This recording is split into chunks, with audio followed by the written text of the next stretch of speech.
Mutual funds क्या होते हैं और इसमें इन्वेस्ट करके आप किस तरीके से प्रॉफिट कमा सकते हैं।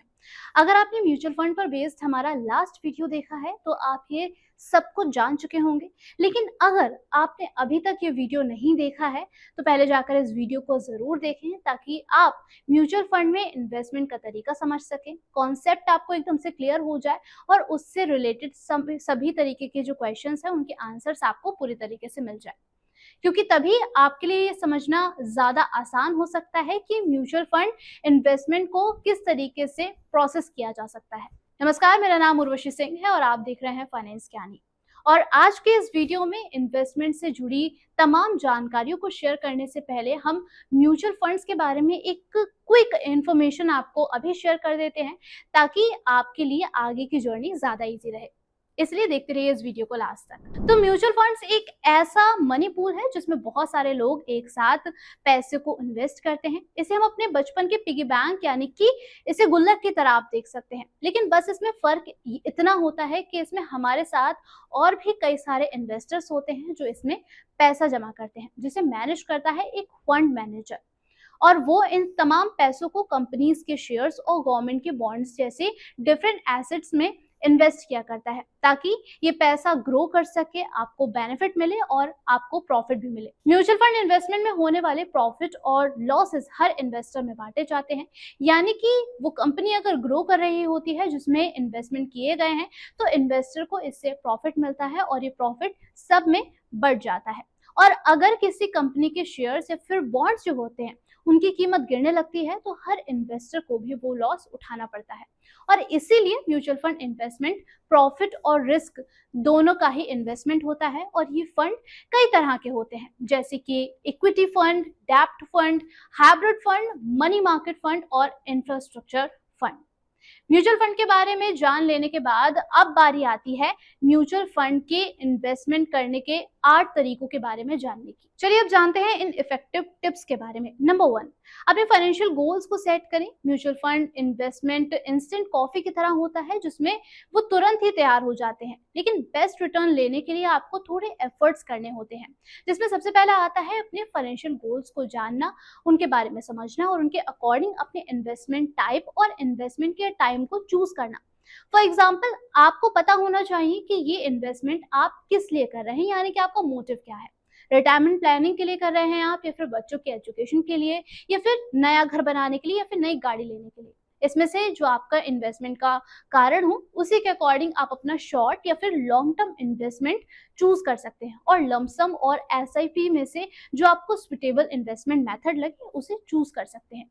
और इसलिए इसे इग्नोर करने के बजाय इसे सीरियसली लेना काफी ज्यादा आपके लिए इंपॉर्टेंट है। नंबर 2, अपने रिस्क टॉलरेंस का आप जरूर पता लगाइए। म्यूचुअल फंड्स में बेनिफिट्स के साथ साथ कई सारे रिस्क भी होते हैं, ये आप जानते हैं कि इसीलिए किसी भी तरीके के इन्वेस्टमेंट से पहले ये समझना जरूरी है कि आपकी रिस्क टॉलरेंस कितनी है, यानी कि आप कितना रिस्क उठा सकते हैं।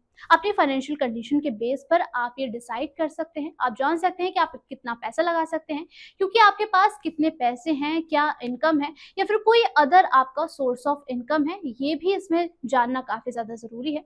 मंथली कितना अमाउंट आप इन्वेस्टमेंट के लिए बचा सकते हैं, कितने टाइम में आपको रिटर्न चाहिए और इस मार्केट में आने वाले उतार चढ़ाव में आपका पैसा किस तरीके से रिस्पॉन्स करेगा, आप इसके लिए कैसे रिस्पॉन्स करेंगे, सबको समझना आपके लिए आपकी रिस्क टॉलरेंस को जानने में मदद कर सकता है। आप चाहें तो इन सवालों के जवाब खुद तलाश सकते हैं या फिर ऑनलाइन टूल्स या फिर फाइनेंशियल एडवाइजर की भी इसमें मदद कर सकते हैं।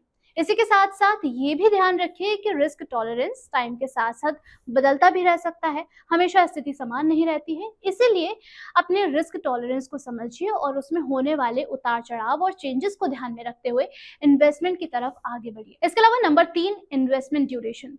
तय कीजिए कि आप अपना पैसा म्यूचुअल फंड में कितने समय तक लगाए रखेंगे। ये डिसीजन आपके इन्वेस्टमेंट के रिजल्ट को काफी हद तक इफेक्ट करता है।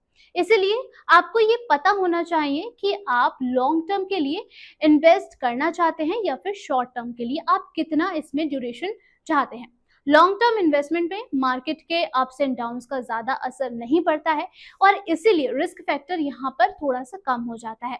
लेकिन दूसरी तरफ अगर हम शॉर्ट टर्म इन्वेस्टमेंट की बात करें तो इस तरीके के इन्वेस्टमेंट में रिस्क ज्यादा होता है जो कि आपको लॉस दे सकता है और इसी तरीके से लॉन्ग टर्म में रिटर्न भी अच्छे मिलते हैं और टैक्स बेनिफिट्स भी यहाँ पर मिल जाते हैं। लेकिन वहीं दूसरी तरफ शॉर्ट टर्म म्यूचुअल फंड की ड्यूरेशन 1 से 3 साल तक की होती है और इसके लिए बेहतर ऑप्शन है लिक्विड फंड और short term debt funds. Mid term mutual fund की ड्यूरेशन 3 से 5 साल तक की होती है और इसमें बैलेंस्ड फंड गुड ऑप्शन समझा जाता है। वहीं लॉन्ग टर्म इन्वेस्टमेंट की अगर हम बात करते हैं तो ये इन्वेस्टमेंट जो होता है वो 5 या फिर उससे ज्यादा समय तक का होता है और इसके लिए इक्विटी फंड से ज्यादा रिटर्न एक्सपेक्ट किया जा सकता है, लेकिन इसमें भी रिस्क ज्यादा नहीं होता है। और ये सब कुछ जानने के बाद आपको इन्वेस्टमेंट अपने फाइनेंशियल गोल के हिसाब से ही सेट करना चाहिए। नंबर 4, अपने लिए म्यूचुअल फंड सिलेक्ट करिए। म्यूचुअल फंड से जुड़े 3 पॉइंट को कंसीडर करने के बाद बारी आती है अपने लिए सही म्यूचुअल फंड चूज करने की, जिसके लिए आपको डिफरेंट फंड्स पर रिसर्च करनी चाहिए, इसके बारे में पढ़ना चाहिए। अपने गोल्स और अपने रिस्क प्रोफाइल के अकॉर्डिंग ही अपने म्यूचुअल फंड की स्कीम को आप एक्सप्लोर करिए। और इस टाइम आपको फंड परफॉर्मेंस, फंड मैनेजर के एक्सपीरियंस और एक्सपेंस रेशियो पर भी गौर करना चाहिए ताकि आप लो रिस्क और हाई रिटर्न को एक्सपेक्ट कर सके। इसके लिए आप जिस भी फंड में इन्वेस्ट करने वाले हैं उसके 3, 5 और 10 सालों के परफॉर्मेंस को आप जरूर चेक करिए ताकि आपको पता लग सके कि इसका ट्रैक रिकॉर्ड कैसा है। इसके साथ साथ ये जानना भी जरूरी है कि आपका फंड मैनेजर जो है वो अच्छा ट्रैक रिकॉर्ड रखता है, क्योंकि आपकी कमाई को सही जगह लगाकर बेहतर रिटर्न दिलाने की जिम्मेदारी इनडायरेक्टली उसी व्यक्ति की होती है। जिन फंड्स का एक्सपेंस रेशियो कम होता है वो फंड ज्यादा अच्छे होते हैं, वो ज्यादा बेहतर माने जाते हैं, ये भी आपको पता होना चाहिए। एक्सपेंस रेशियो एक तरीके की फीस होती है जिसके कम होने पर आपके फंड का टोटल रिटर्न बढ़ जाता है। इसके अलावा आपको डिफरेंट पॉइंट्स में इन्वेस्टमेंट को रेफरेंस देने चाहिए ताकि आपको डाइवर्सिफिकेशन का बेनिफिट भी मिले, यानी कि यहाँ पर जो रिस्क का लेवल है वो लो हो जाए। इसके अलावा नंबर 5 है इन्वेस्टमेंट मोड को चूज करना। सुटेबल म्यूचुअल फंड तो आपने सिलेक्ट कर ही लिया, तो फिर इन्वेस्टमेंट मोड को भी आप इसमें जरूर सिलेक्ट कीजिए और इसके लिए आप लमसम इन्वेस्टमेंट और एसआईपी में से किसी एक को चूज कर सकते हैं। लमसम में वन टाइम अमाउंट को इन्वेस्ट किया जाता है जो कि 100 या फिर 500 रुपए तक हो सकता है और लाखों रुपए भी हो सकता है। वहीं एसआईपी यानी कि सिस्टमैटिक इन्वेस्टमेंट प्लान से आप लगातार एक फिक्स्ड अमाउंट को इन्वेस्ट करते हैं। आप हर हफ्ते, हर महीने, हर 3 महीने, 6 महीने या फिर साल भर में एसआईपी कर सकते हैं। ये नए इन्वेस्टर्स के लिए सेफ और बेहतर ऑप्शन माना जाता है क्योंकि इसमें बहुत कम रुपए से आप इन्वेस्टमेंट शुरू कर सकते हैं और यहाँ पर कोई भी बैरियर नहीं होता है, ना एज लिमिट का, ना ही इन्वेस्टमेंट का। इन्वेस्टमेंट की आदत बनना भी यहाँ पर काफी ज्यादा आसान हो जाता है और लॉन्ग टर्म में अच्छे रिटर्न के चांसेस भी आपको मिलते हैं। अगर आपके पास एक बार में सारा पैसा है और आपको लगता है कि आप अच्छा मार्केट चाह रहे हैं तो आप लमसम में इन्वेस्ट कर सकते हैं। और अगर आपके पास एक बार में सारा पैसा नहीं इकट्ठा है तो आप मार्केट के उतार चढ़ाव में होने वाले हाई रिस्क से बचना चाहते हैं तो एसआईपी के लिए ये ज्यादा बेहतर माना जाता है। ये आपको तय करना होगा कि आपके लिए कौन सा इन्वेस्टमेंट मोड जो है वो बेस्ट मोड है, क्योंकि फायदे और नुकसान तो दोनों के साथ ही जुड़े हुए हैं। ये आपके पास जो कैपिटल है, जो आपकी मनी है, उस पर डिपेंड करता है। म्यूचुअल फंड अकाउंट ओपन करिए। ये अकाउंट आपके बैंक खाते की तरह होता है और इसमें आप पैसे की जगह म्यूचुअल फंड्स की यूनिट्स को रखते हैं। जब आप किसी म्यूचुअल फंड में इन्वेस्ट करते हैं तो आपके पास उस फंड को रखने के लिए जो अकाउंट होता है उसे बोला जाता है म्यूचुअल फंड का अकाउंट, और इस अकाउंट के जरिए आप अपने सभी म्यूचुअल फंड यूनिट्स को एक ही जगह पर रख सकते हैं। वहां पर आप उसको ट्रैक कर सकते हैं और आसानी से म्यूचुअल फंड यूनिट्स को खरीद भी सकते हैं और इसके जरिए आप बेच भी सकते हैं। इस अकाउंट को आप ऑनलाइन और ऑफलाइन दोनों ही तरीके से ओपन करवा सकते हैं। आपको बता दें कि ज़रोधा, अपस्टॉक्स, एंजल वन और ग्रो कुछ ऐसे फेमस ब्रोकरेज हाउसेस हैं जिनकी सर्विस और फीस कंपेयर करके आप अपने लिए बेस्ट ब्रोकर हाउस को सिलेक्ट कर सकते हैं और इससे आप इनकी सर्विस ले सकते हैं। इस प्रोसेस में आपको केवाईसी भी कंप्लीट करनी होती है।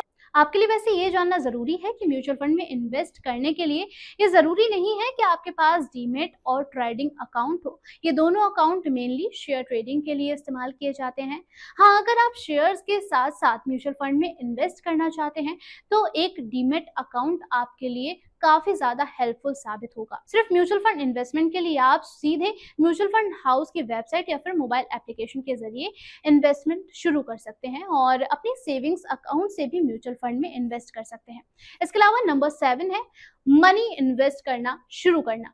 म्यूचुअल फंड इन्वेस्टमेंट के लिए आपका अकाउंट ओपन हो जाने के बाद आप पूरी तरीके से तैयार हो जाएंगे इन्वेस्टमेंट करने के लिए। इसलिए आप चाहें तो लंप सम इन्वेस्ट कर रहे हो या फिर एसआईपी में आप इन्वेस्ट कर रहे हो, अपने म्यूचुअल फंड अकाउंट से अपने बैंक अकाउंट में आप फंड को ट्रांसफर कर सकते हैं और एसआईपी के लिए आप हर महीने एक फिक्स डेट को चूज कर सकते हैं और अपने बैंक अकाउंट से सीधे म्यूचुअल फंड के अकाउंट में ऑटो डेबिट की सर्विस को सेट कर सकते हैं। इस टाइम आपको अपने म्यूचुअल फंड का नाम, इन्वेस्टमेंट अमाउंट और इन्वेस्टमेंट टाइप का पता होना चाहिए। ज्यादातर म्यूचुअल फंड हाउस और ऑनलाइन प्लेटफॉर्म इसको इजीली इन्वेस्ट करने की सर्विस ऑफर करेंगे, इसीलिए ऑनलाइन फॉर्म को भरकर मोबाइल एप्लीकेशन का यूज करके या फिर कॉल करके भी आप इन्वेस्ट कर सकते हैं। स्टेप नंबर 8, इन्वेस्टमेंट को मॉनिटर करते रहिए। म्यूचुअल फंड में इन्वेस्ट करने के बाद आपको अपने इन्वेस्टमेंट की परफॉर्मेंस को ट्रैक करना और उसको मॉनिटर करते रहना चाहिए और इसके लिए आप कम से कम महीने में एक बार अपने इन्वेस्टमेंट को जरूर चेक कर लें और अगर आपको जरूरत लगे तो ऑनलाइन टूल का भी आप यहाँ पर इस्तेमाल कर सकते हैं अपने ट्रैक को जानने के लिए। ऐसा करने से आपको पता रहेगा कि आपका पैसा किस तरीके से ग्रो कर रहा है, इसमें क्या क्या आपको प्रॉफिट मिल रहे हैं और मार्केट की कंडीशन किस तरीके की चल रही है। आपको ये भी ध्यान रखना यहाँ पर जरूरी है कि मार्केट में आया थोड़ा सा फ्लक्चुएशन देखकर आपको बहुत ज्यादा पैनिक नहीं करना है, क्योंकि फ्लेक्सिबल रहना यहाँ पर काफी ज्यादा जरूरी है। यानी कि अगर ज्यादा फ्लक्चुएशन हो तो आप अपने इन्वेस्टमेंट में चेंजेस करने के बारे में सोच सकते हैं, लेकिन हर दिन होने वाले उतार चढ़ाव से आपको घबराकर पेशेंस को नहीं खोना है। साथ ही अपने प्लान पर आप स्टिक बने रहें, तभी आप म्यूचुअल फंड से ज्यादा फायदा पा सकते हैं और इसके साथ साथ आप अपडेटेड भी रहिए, क्योंकि इन्वेस्टमेंट रूल्स और रेगुलेशन में चेंजेस भी होते रहते हैं, कई सारे न्यू रूल्स भी लॉन्च होते रहते हैं जिनके बारे में आपको पता होना काफी ज्यादा जरूरी है। इसके लिए आप सेबी की वेबसाइट, ब्रोकरेज फोरम की वेबसाइट और फाइनेंशियल न्यूज के चैनल्स की भी मदद ले सकते हैं। इसके साथ साथ आप जान चुके हैं कि म्यूचुअल फंड में इन्वेस्ट किस तरीके से किया जाता है और इस दौरान होने वाले कौन कौन से इंपॉर्टेंट पॉइंट्स हैं जिनको जानना और कंसीडर करना आपके लिए काफी ज्यादा जरूरी है। इसके अलावा ये जानकारी आपको कैसी लगी आप हमें कॉमेंट सेक्शन में जरूर बताइएगा। फिलहाल के लिए इतना ही, धन्यवाद।